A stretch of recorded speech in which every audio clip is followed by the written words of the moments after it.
रहीम अस्सलाम वालेकुम dear students. Last lecture में हमने फिजिक्स के unit number 1 physical quantities and measurement के क्वेश्चन नंबर 3 और 4 को सॉल्व किया था। इस लेक्चर में हम क्वेश्चन नंबर 5 को सॉल्व कर रहे हैं। तो देखें, इसके 4 जुज़ हैं हमारे पास जो दिए गए हैं। ये क्वांटिटीज हैं। उन्होंने कहा है कि हमारे पास कुछ क्वांटिटीज गिवन है, इसको हमने स्टैंडर्ड फॉर्म में चेंज करना है। तो स्टैंडर्ड फॉर्म का क्वेश्चन नंबर 4 भी मैंने आपको सॉल्व करवाया था, लेकिन उसमें क्वांटिटीज नहीं थी, वैल्यूज थी। इसमें क्वांटिटीज गिवन है। तो देखिए, इसको जब सॉल्व करते हैं तो हम सबसे पहले प्रीफिक्सेस का भी इसमें ख्याल रखेंगे। और मैंने आपको लास्ट लेक्चर में भी बताया था कि अगर डेसिमल पॉइंट किसी भी वैल्यू में ना हो तो उसके लास्ट में डेसिमल पॉइंट गिवन होता है। तो हमारे पास इसके लास्ट में डेसिमल पॉइंट गिवन है, और जितने डिजिट्स डेसिमल पॉइंट को हम मूव करवाते हैं उतनी उसकी पावर बनती जाती है। तो देखिए, ये हमारे पास इसको हम मूव करवाते हैं तो ये हमारे पास बन जाएगा जी 6.4 multiply by 10 raise to power 3। अब ये देखिए, डिजिट मैंने गिनने हैं यहाँ से 1 2 3, यानी 3 डिजिट्स के बाद मैंने डेसिमल पॉइंट को लगाया। और स्टैंडर्ड फॉर्म में आप डेसिमल पॉइंट से पहले कोई नॉन जीरो डिजिट रखते हैं, इसलिए मैंने 6 को डेसिमल पॉइंट से पहले लिखा है, और 6 को आपने इसके अंदर काउंट नहीं करना। अब किलो जो है ये भी प्रीफिक्सेस के मुताबिक 10 रेज़ टू पावर 3 के बराबर होता है, और मीटर वैसे का वैसे आप लिख देंगे। अब ये देखिए, इन दोनों की बेस सेम है तो इनको आप ऐड कर देंगे, तो हमारे पास जो आंसर आएगा 6.4 multiply by 10 raise to power 3 plus 3 metre. तो ये हमारे पास आंसर आ गया है 6.4 multiply by 10 raise to power 6 metre. Next question पे चलते हैं। इसमें भी हमारे पास ये भी किलोमीटर में वैल्यू गिवन है, और इसमें भी डेसिमल पॉइंट नहीं दिया गया, तो हम लास्ट में खुद लगाएंगे डेसिमल पॉइंट। इसको भी हम वैसे ही चेंज कर लेते हैं जितने डिजिट्स। और याद रहे कि डेसिमल पॉइंट से पहले एक नॉन जीरो डिजिट होना चाहिए। तो हम 3 को डेसिमल पॉइंट से पहले लिखेंगे, तो इस तक 8 तक तकरीबन हम काउंट करेंगे डिजिट्स कितनी बनती है। इसकी पावर चेक करते हैं जी, 3.8। अब ये देखें, डिजिट्स काउंट कर लें, 1 2 3 4 5, यानी 5 के बाद डेसिमल पॉइंट आया है तो ये 10 रेज़ टू पावर 5 बन जाएगी। किलो की जगह पर आप 10 रेज़ टू पावर 3 लिख देंगे, मीटर वैसे का वैसे आ जाएगा। अब ये देखिए, बेस सेम है, बेस सेम हो तो पावरें हम ऐड कर देते हैं। इन दोनों की पावरें जब हम ऐड करेंगे तो 3.8 multiply by 10 raise to power 5 plus 3 metre. तो हमारे पास जो आंसर आएगा ये आ जाएगा जी 3.8 multiply by 10 raise to power 8 metre. अब नेक्स्ट क्वेश्चन पे चलते हैं। इसमें भी ये मीटर पर सेकंड में स्पीड हमारे पास गिवन है, और इसके भी लास्ट में डेसिमल पॉइंट नहीं दिया गया, तो हम डेसिमल पॉइंट यहाँ पर लगाएंगे, और जितने डिजिट्स हम इसमें मूव करवाएंगे उतनी इसकी पावर बना देंगे। तो ये हमारे पास बन जाएगा जी 3.0 multiply by 10 raise to power. आप देखें, डेसिमल को हमने कितने डिजिट्स मूव करवाया, काउंट करते हैं, 1 2 3 4 5 6 7 8, तकरीबन 8 डिजिट्स हमने मूव कराया है। और यहाँ पर हमारे पास जो इसके यूनिट है मीटर पर सेकेंड, ये हम वैसे के वैसे उतार देंगे। तो ये इस क्वेश्चन का हमारे पास जवाब है। अब लास्ट जो इसका क्वेश्चन है वो है जी सेकेंड इन अ डे, यानी एक दिन में सेकंड्स की तादाद। ये हमने क्वेश्चन नंबर जो हेयर ग्रोथ वाला था, क्वेश्चन नंबर 3 था, उसमें भी हमने तकरीबन ये इसके नंबर ऑफ डेज, जो नंबर ऑफ सेकंड है इन अ डे, ये हमने लिखे थे। तो इसमें देखें, एक दिन में 24 घंटे होते हैं, और 1 घंटे में 60 मिनट होते हैं, और 1 मिनट में 60 सेकंड्स होते हैं। हमने ये वैल्यूज लिखकर इनको आपस में जब हम मल्टीप्लाई करवाते हैं तो हमारे पास जो आंसर आता है वो है जी 86400 सेकंड। लेकिन ये स्टैंडर्ड फॉर्म में नहीं है, तो हम इसको स्टैंडर्ड फॉर्म में चेंज करेंगे। तो देखें, इसके भी लास्ट में डेसिमल पॉइंट लगाएंगे, और नंबर ऑफ डिजिट्स को हम काउंट करेंगे।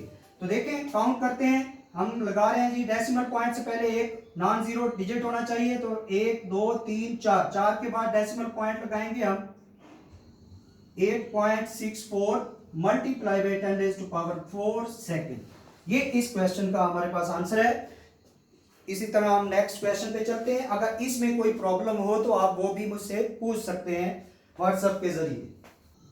डियर स्टूडेंट्स, अब क्वेश्चन नंबर 6 को हम सॉल्व करते हैं, और इस क्वेश्चन में हमने जीरो एरर फाइंड करनी है और जीरो करेक्शन वर्नियर कैलिपर की फाइंड करनी है। हमारे पास उन्होंने इस क्वेश्चन में बता रखा है कि जब आप उसके जांच को क्लोज करते हैं वर्नियर कैलिपर के, तो उसकी जो zero line of vernier scale है वो right side on the zero line of main scale की तरफ होती है। तो उसका जब उसको आप मिलाते हैं तो उसका 4th जो नंबर ऑफ डिवीजन है, फोर्थ डिवीजन, वो किसी भी मेन स्केल की लाइन के आमने सामने आ जाती है, तो उसकी नंबर ऑफ डिवीजन हमारे पास 4 होंगी, ये गिवन है।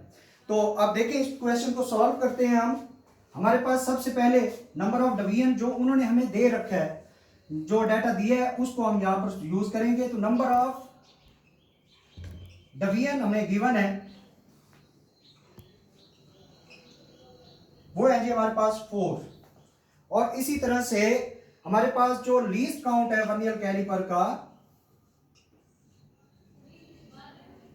Least count of vernier caliper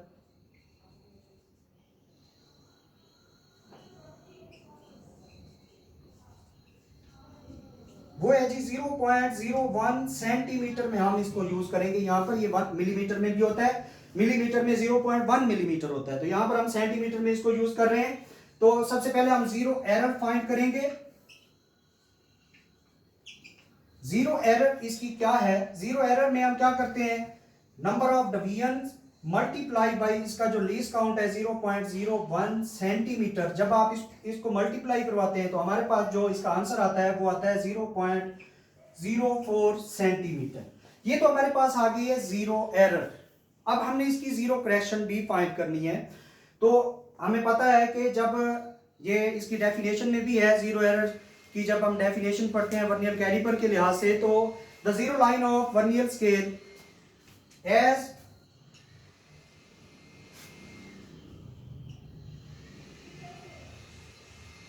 zero line of vernier scale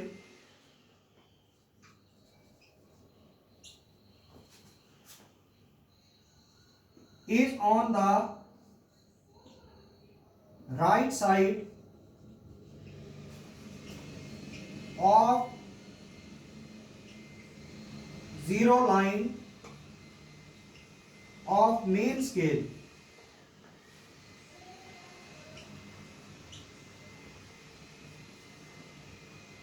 Therefore, the zero error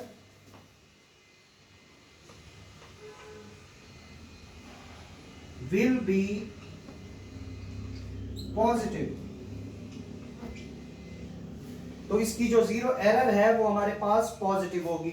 अगर जीरो एरर पॉजिटिव हो तो इसकी जो जीरो करेक्शन है वो हम नेगेटिव लेंगे। तो सो हमारे पास जो जीरो करेक्शन है